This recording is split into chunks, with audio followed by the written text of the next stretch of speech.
بسم الله الرحمن الرحيم.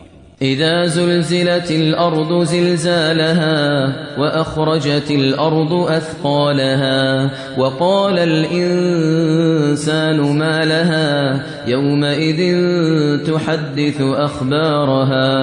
تحدث أخبارها بأن ربك أوحى لها يومئذ يصدر الناس أشتاتا ليروا أعمالهم فمن يعمل مثقال ذرة خيرا يره ومن يعمل مثقال ذرة شرا يره.